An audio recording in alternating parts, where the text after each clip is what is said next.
नमस्कार, आप देख रहे हैं सत्ता की परख। यूपी में लोकसभा के चुनाव में भाजपा की हार के बाद सियासी हलचल मची हुई है। सरकार और पार्टी संगठन के बीच की तल्खी किसी से नहीं छिपी। योगी आदित्यनाथ यूपी में बीजेपी की हार को लेकर प्रधानमंत्री नरेंद्र मोदी को फीडबैक देने वाले हैं। पिछले दिनों यूपी में बीजेपी की कार्य समिति की बैठक के बाद सरकार से लेकर भाजपा संगठन में तमाम तरह की घटनाओं को देखते हुए अटकलों का बाजार गर्म है। भाजपा के प्रदेश अध्यक्ष भूपेंद्र चौधरी और डिप्टी सीएम केशव प्रसाद मौर्य के साथ दिल्ली में बड़े नेताओं से मुलाकात कर चुके हैं। इस बीच डिप्टी सीएम केशव प्रसाद मौर्य बागी तेवर वाले बयान भी चर्चा में रहे। योगी आदित्यनाथ प्रधानमंत्री से मुलाकात से पहले अपना होमवर्क पूरा करते यूपी के विधायकों से मंडलवार बैठक कर उनकी बातें सुनी और सभी शिकायतों पर फीडबैक लिया। विधायकों की अफसरों के खिलाफ बढ़ती शिकायतों को लेकर सीएम योगी आदित्यनाथ ने कहा कि जनप्रतिनिधियों की बात सर्वोपरि है, वह हर स्तर पर सुनी जाएगी। शासन से लेकर जिलों के अफसरों तक को इसके साफ निर्देश हैं।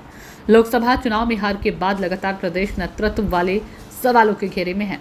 योगी आदित्यनाथ पर इस बात को लेकर दबाव था कि उनकी ही पार्टी के विधायक और मंत्री प्रदेश के अधिकारियों की मनमानी को लेकर शिकायत कर रहे थे। ऐसे में योगी के खिलाफ पार्टी के विधायकों में असंतोष की भी बातें चल रही हैं। केशव प्रसाद मौर्य के स्वर इस दौरान सबसे ज्यादा मुखर है। योगी ने विधायकों को आश्वस्त किया है कि उनकी समस्याओं का शीघ्र समाधान होगा। सभी को सकारात्मक सोच व छवि के साथ मिलकर काम करना होगा। सीएम योगी आदित्यनाथ दिल्ली में प्रधानमंत्री नरेंद्र मोदी से मुलाकात के अलावा भाजपा की संगठन बैठक में भी हिस्सा ले सकते हैं। इससे पहले योगी उत्तर प्रदेश में मंडलवार विधायकों से मुलाकात कर चुके हैं। योगी के अलावा यूपी के दोनों डिप्टी सीएम केशव मौर्य, ब्रजेश पाठक, भाजपा के प्रदेश अध्यक्ष भूपेंद्र चौधरी भी दिल्ली पहुंचे हैं। ये सभी लोग संगठन की मीटिंग में हिस्सा लेंगे।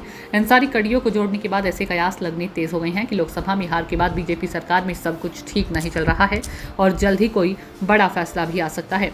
योगी आदित्यनाथ के साथ मेरठ मंडल के जनप्रतिनिधियों की बैठक में लोकसभा सांसद अरुण गोविल भी मौजूद थे। बैठक में शामिल होने वालों में मेरठ दक्षिण के विधायक सोमेंद्र तोमर ने बताया कि हमने विकास परियोजनाओं के बारे में चर्चा की और अपने विधानसभा क्षेत्रों और मेरठ मंडल की समग्र प्रगति के लिए मुख्यमंत्री को सुझाव दिए। उन्होंने यह भी बताया कि लोकसभा चुनाव में हार को लेकर भी मीटिंग में चर्चा हुई, जो एक सामान्य बात है क्योंकि अभी चुनाव खत्म हुए हैं।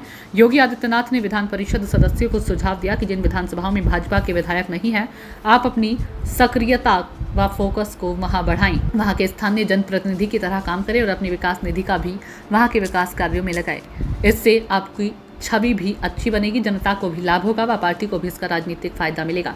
वोटर लिस्ट के सत्यापन, बूथों के प्रबंधन, संगठन पदाधिकारियों व कार्यकर्ताओं के साथ समन्वय व संवाद पर भी जोर दिया गया। सियासी जानकारों का मानना है कि योगी आदित्यनाथ के द्वारा विभिन्न मुद्दों पर इनपुट एकत्र करने के लिए सामान्य फीडबैक प्रैक्टिस के रूप में बताई जा रही इन बैठकों का मकसद उन विधायकों और पार्टी नेताओं को शांत करना माना जा रहा है, जिन्होंने हाल के हफ्तों में राज्य सरकार और नौकरशाही के कामकाज पर सवाल उठाए हैं, जिससे यूपी में सरकार हो या संगठन में बदलाव की सुगबुगाहट नजर आ रही है। सत्ता की परख के लिए अवधेश कुमार सिंह की ये रिपोर्ट।